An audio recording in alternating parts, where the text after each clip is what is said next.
This week in our series of reports on UFOs, we learned a number of things. That not everybody who sees a UFO is crazy, that our government has lied about UFO information, that it's withheld UFO files, and even spied on UFO witnesses. We've also heard from scientists who say life elsewhere in the universe is virtually a certainty. And we heard that a majority of Americans believe that UFOs are real and come from space. Tonight, in part 5 of his report, George Knapp introduces us to a local man with an amazing and disturbing story. George. Gary and Mary Ruth, we've been working on this story for a long time, and we'll tell you right up front that it's going to be hard to swallow at first. This week, we've heard the contention of UFO researchers that there's a secret government within our government. While that may be hard to believe coming from the UFO perspective, we've certainly learned in Watergate and the Iran-Contra scandal that factions within our government can and do pursue their own hidden agendas outside of the law, outside the control of Congress, or the knowledge of the American people. This is exactly the type of operation we'll hear about tonight. It's a chilling scenario with worldwide implications that may have its roots right here. Area 51, that mysterious corner of the Nevada test site, is no longer much of a secret. The fact that secretive things go on here is a given, even to the Soviets, who make daily spy flights over the facility to take a peek at what's going on. These photos, never before shown in public, are about as close as anyone will ever come to seeing what the place looks like again. The dry bed of Groom Lake, corrugated metal buildings, a 3-mile-long runway, and some highly sophisticated radar and detection equipment. It's been known by many names over the years: Dreamland, the Ranch, the Skunk Works. If ever there was a place to test a secret new technology, this is it. And that's exactly what's been done here for decades. Area 51 is where Francis Gary Powers and the other U-2 pilots were trained in the 50s, and where the U-2 itself was developed. The SR-71 spy planes that spotted Soviet missiles in Cuba in the early 60s were also developed at 51. 51 is where stealth technology was nurtured, where Star Wars devices are still tested, and where all manner of CIA monkey business has been plotted and refined. It's the perfect place for secret things, but of course, that's no secret. 51 is ringed by the forbidden vastness of the Nevada test site, by the looming Groom Mountains, and by sparsely populated desert expanses. The few people who do live out here have no love lost for the military, but they're conservative, patriotic, and they mind their own business. You ever see stuff you can't explain? Sure, lots of stuff. Care to elaborate? No. Happy anniversary to you. On any given night at the Rachel Bar and Grill, you might find 3 or 4 people who work at Area 51, there amid the flowing Budweisers and cowboy hats. You might find them, but they aren't going to talk to you, not about the things they've seen over the mountains. A steady trickle of curiosity seekers flows through here, strangers drawn by strange stories of lights in the night sky. Their questions also go unanswered. No one who's worked at Dreamland has ever publicly acknowledged what so many people have suspected for years, that alien technology is being tested in the Nevada desert. The speculation first surfaced in documents obtained by UFO researchers, documents about something called Project Aquarius. The documents, allegedly prepared for an organization called MJ-12, state that a program to fly recovered alien spacecraft was established in 1972 and is continuing in Nevada. The National Security Agency has confirmed it does have a Project Aquarius, but denies it has anything to do with flying saucers. NSA will not say what Project Aquarius is. Speculation was heightened in 1984 when the Air Force seized nearly 90,000 acres around Groom Lake. The action was, by most accounts, illegal. During congressional hearings about the land grab, Congressman John Seiberling grilled the military about the legal authority used in the action and was told the authority was at a much, much higher level than the Air Force. Seiberling asked what authority is higher than the laws of the United States. The Air Force official said he could respond, but only in a closed briefing. In 1987, when the Air Force sought to renew its stranglehold on the Groom Range, news articles once again mentioned the talk about alien spacecraft, and subsequent articles in national magazines quoted unnamed sources about things of alien origin flying in Nevada, things that would make filmmaker George Lucas drool. Despite the speculation, no one who knew Area 51 from the inside ever talked publicly about the saucer stories. Well, there's several, actually 9 flying saucers, flying discs, that are out there of extraterrestrial origin. The live interview with the shadowy Dennis drew international attention. Portions were broadcast by radio in 6 European countries and in a nationally televised TV special in Japan. Actually 9 flying saucers, flying discs.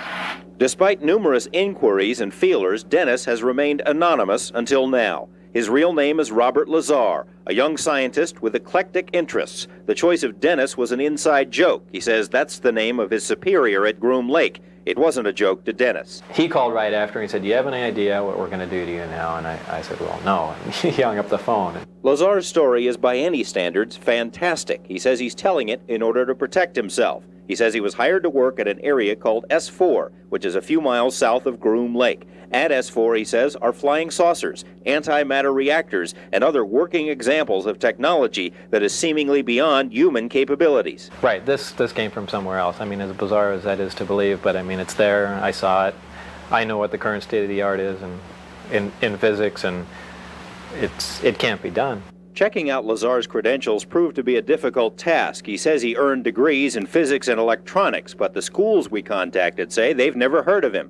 He also said he worked as a physicist at Los Alamos National Lab, where he experimented with one of the world's largest particle beam accelerators, a half-mile-long behemoth capable of generating 700 million volts. Los Alamos officials told us they had no records of a Robert Lazar ever working there.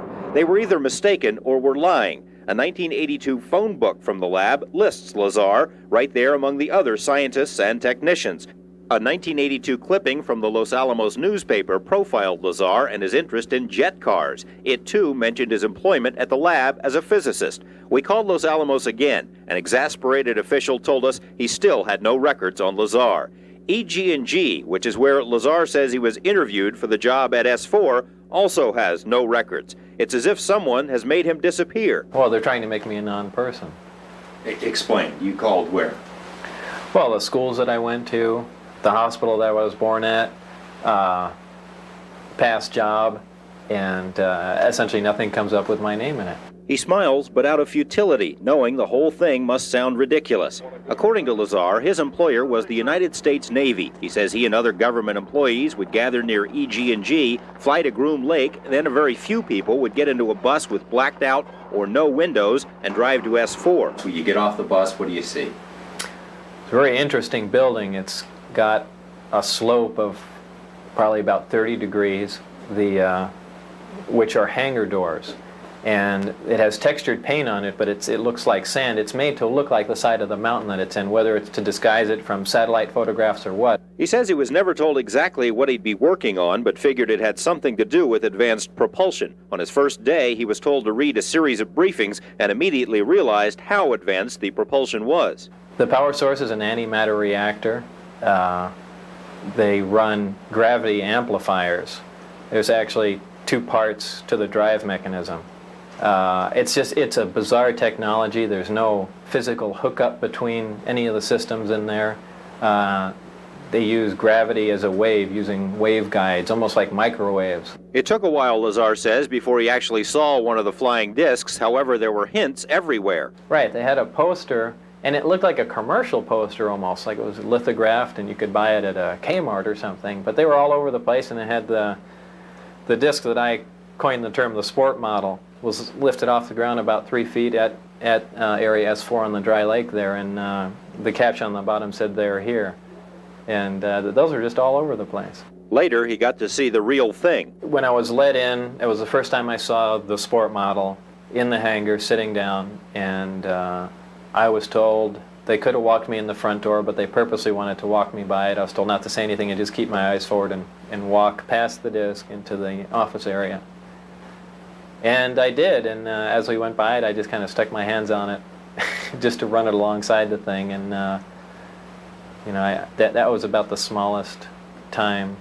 After that, I got to see it actually lift off the ground and operate. But you also, in between that, you saw more than one. Yeah.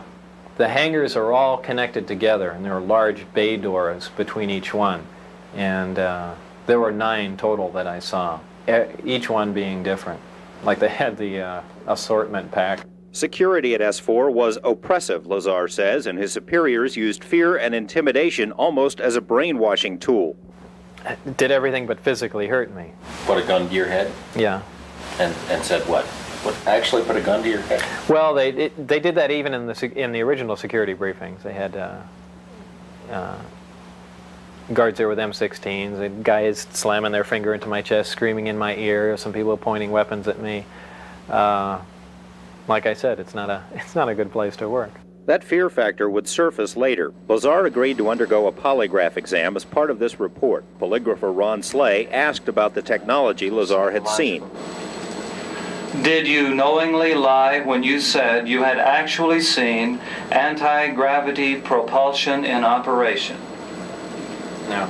The results of this exam were inconclusive. Lazar appeared to be truthful on one test, deceitful on a second. Slay recommended that a second examiner be brought in. Polygrapher Terry Tavernetti runs a corporate security operation and is a former Los Angeles police officer. He put Lazar through 4 tests and concluded there was no attempt to deceive. And I left there thinking that I feel we do have some credibility to what the subject had to say.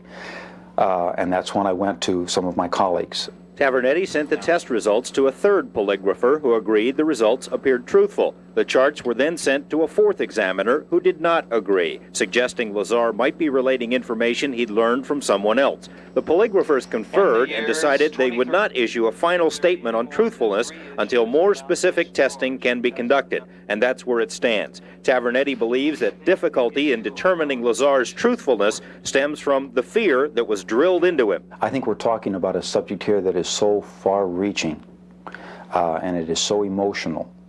And when you're dealing with emotions, this is polygraph, because we're dealing, in polygraph, you're looking at fear. The fear of getting caught telling a lie because something bad will happen to you if you do. Well, I am telling the truth. I've tried to prove that. What's going on up there could be the most important event in history. You're talking about contact, physical contact and proof from another system, another planet, another intelligence. That's got to be the biggest event in history, period. And it's real. And it's real and it's there.